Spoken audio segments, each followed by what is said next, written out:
Hello G, if you're watching this video, it means that you're looking for a nice investment scheme for yourself. Now, what do investors look for before investing in such a nice investment scheme? So I'm sure number one is the interest rate that we are looking for. We are always looking for a higher interest rate कि हमको अच्छे से अच्छा हमारे money का worth मिल सके. फिर हम देखते हैं लॉक इन पीरियड कितना है, क्योंकि कभी कई बार अगर ज्यादा लंबा लॉक इन पीरियड हो जाता है तो भी आई थिंक हम we are not interested in it. We want a decent lock in period. अगर हमको मंथली पे आउट चाहिए तो हम वैसे स्कीम्स को देखते हैं.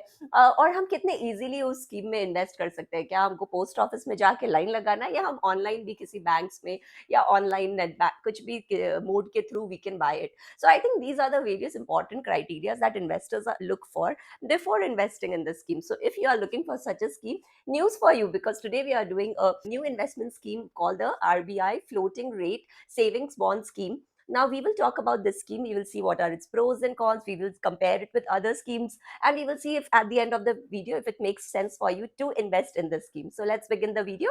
So RBI floating rate savings bond. What are these bonds? So RBI floating rate savings bond are fixed income assets or securities that do not have a fixed interest rate. तो ये आप fixed floating rates होते हैं. इसमें interest rate जो है वो fixed नहीं होता. क्यों? क्योंकि ये जो रेट्स है वो हर 6 मंथ्स में रिवाइज होते हैं. तो करंटली अभी जो रेट है वो 8.05% है. Yes, you heard it right, 8.05%, which is a very good interest rate for investors. And ये कैसे डिराइव होता है?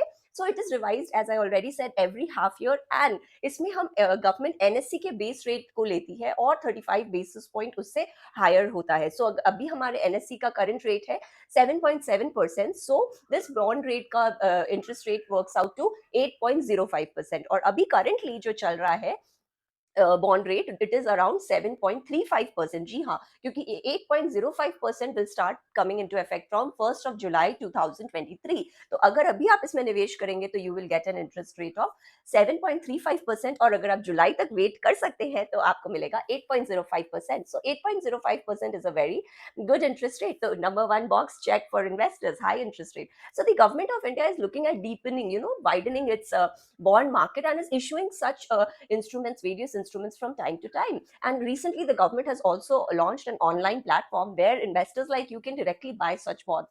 तो ये एक ईज हो जाती है. और इंडियन गवर्नमेंट अभी अपने बॉन्ड मार्केट को बहुत एक्सपैंड भी कर रहे हैं. So this is one of the ways in which you can invest into the RBI floating rate savings bond. और अभी ऑनलाइन भी आप इसको बाय कर सकते हैं through various banks like ICICI direct और HDFC securities. So you can do that, but it is not tradable और ट्रांसफरेबल. और अगर हम बात करें इसके फीचर्स की, तो जैसे मैंने बोला, it is not tradable, neither is it is transferable.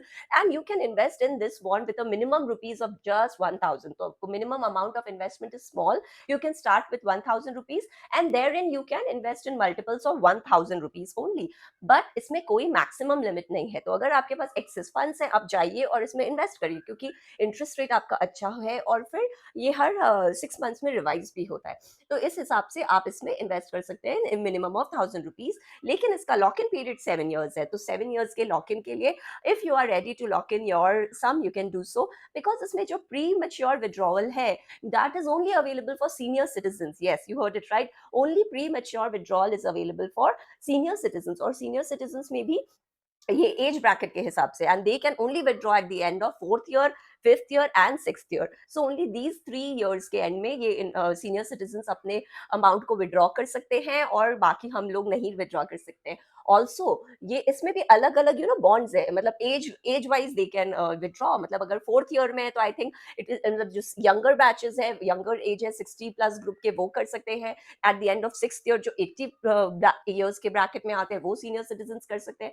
तो इसको आप स्टडी कर सकते हैं. इसमें जो अलग अलग एज ब्रैकेट्स में लोग आते हैं वो अपने her end of the year में 4th, 5th या 6th year में प्री मेच्योर विड्रॉ कर सकते हैं. पर इसमें भी एक कैच है कि उनके इंटरेस्ट पे जो है वो उनको 50% की पेनल्टी लग जाएगी अगर वो प्री मेच्योर विड्रॉ होता है. तो अगर आप विड्रॉ नहीं कर रहे हैं तो eight the end of the 7 years you will get your total amount. और जो इसका इंटरेस्ट पेमेंट है वो क्यूमुलेटिव नहीं है, वो आपको हर 6 मंथ्स के एंड पे मिलता है. तो जिनकी वो कंसर्न होती है कि हमको time to time we need money in our hand, so this can be a good scheme, क्योंकि हर 6 महीने में आपको वो पे आउट मिल जाता है।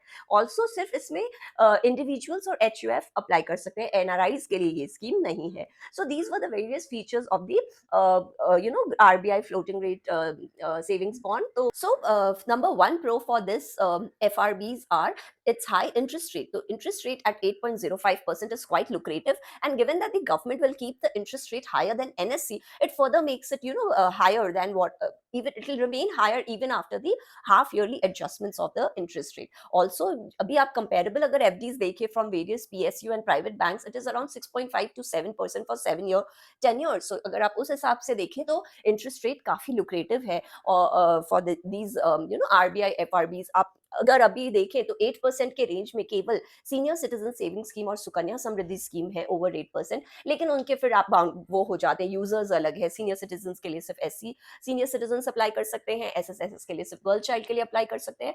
तो वो एक लिमिटेशन हो जाती है। तो अदरवाइज आप देखें तो 8%, above 8% for FRBs is a very lucrative interest rate. अब दूसरा अगर हम प्रो देखें तो ये है कि ये गवर्नमेंट बैक्ड सिक्योरिटी है, तो इस केस में आपकी रिस्क प्रोफाइल काफी अच्छी हो जाती है। There is zero risk involve, and इसकी जो रिस्क प्रोफाइल है वो एफडीज और इवन डेट फंड से बेटर हो जाती है। थर्ड अगर हम इसका प्रो देखें तो वो ये है कि इंटरेस्ट रेट हर आपको जो इंटरेस्ट पे आउट है वो हर हाफ ईयर में मिल जाएगा। जैसे जैन या जून के एंड में आपको आपके अकाउंट में वो पैसे आ जाते हैं। तो ये that is why it is make sense for people who are looking for a pay out, जिनको इनकम की जरूरत होती है। तो अदरवाइज कई जो हमारे स्कीम्स है जैसे एनएससी हो गए या केवीपी हो गए, उनमें आप ये मंथली या क्वार्टरली या हाफ ईयरली पे आउट्स का प्रोविजन नहीं है। सो वो एक ड्रॉबैक है for NSC and KVP, because कई ऐसे इन्वेस्टर्स हैं जो मंथली पे आउट्स के लिए ऐसे स्कीम्स की तलाश में है। तो उस हिसाब से आपका ये एक वो हो जाता है कि ये हर मंथ आपको हर 6 महीने में it will give you a pay out. So it is good for those investors that now after taking a look at the pros, जो कि हाई इंटरेस्ट रेट हो गया या गवर्नमेंट बैकिंग हो गई या फिर उसके मंथली पे आउट्स हो गए, हाफ या रेगुलर पे आउट्स हो गए। उसके अलावा अगर आप डिसएडवांटेज देखें तो सबसे बड़ा जो डिसएडवांटेज है वो ये है कि आपको इसमें कोई टैक्स बेनिफिट नहीं मिलेगा under eighty C. So it is not an eligible investment for tax exemption purpose under eighty C as oppose to NSC. अगर आपने एनएससी में इन्वेस्ट किया होता तो वो आपको एटीसी की डिडक्शन उसमें अलाउेबल है, but that is not the case with RBI FRBs. अगर नंबर 2 देखें तो आप इसमें कोई भी लोन अवेल नहीं कर सकते। जी हाँ, अगेन आपने जैसे एनएससी में आपने देखा कि आप कोलैटरल की तरह उसको you can keep it and you can avail a loan against it, but that is not the case with FRBs. और अगर हम थर्ड देखें तो क्योंकि इंटरेस्ट रेट वैरी होता है, it is fluctuating, it is floating interest rate, तो ये जो हमारे स्मॉल रिटेल इन्वेस्टर्स है उनको जो कैश फ्लो प्रोजेक्शन या प्रेडिक्शन है उसमें प्रॉब्लम आ सकती है। तो ये 3 हो गए इसके मेजर मेजर कॉन्स। मैंने एक एनएससी और केवीपी पे अलग बनाए हैं वीडियोस, आप जरूर देखें। अब हम नेक्स्ट एक और वीडियो बनाएंगे जो कि हमारे एक अलग ऐसे ही एक स्कीम को हम कवर करेंगे। सो ऑल इन ऑल अगर आप देखें तो ये RBI FRBs are a good investment option, but and it makes sense for large investors who are looking to invest in some all scheme other than the FDs and the debt funds, and इनकी जो risk profile है वो भी इनसे better है। तो अगर आप सोच रहे हैं आपको निवेश करना चाहिए कि नहीं, तो I think it is a good scheme in my view, giving a lucrative interest rate, lock in period है। लेकिन अगर आप देखें तो इसमें आपको ये पे आउट्स मिलते हैं हर साल के एंड में। So all in all it is a good scheme for long term investors. So I hope you found your answer what you were looking for in this through this video. So if you like it, please like the video, subscribe to my channel, also share it with others. I hope to see you again. Bye and have a nice day.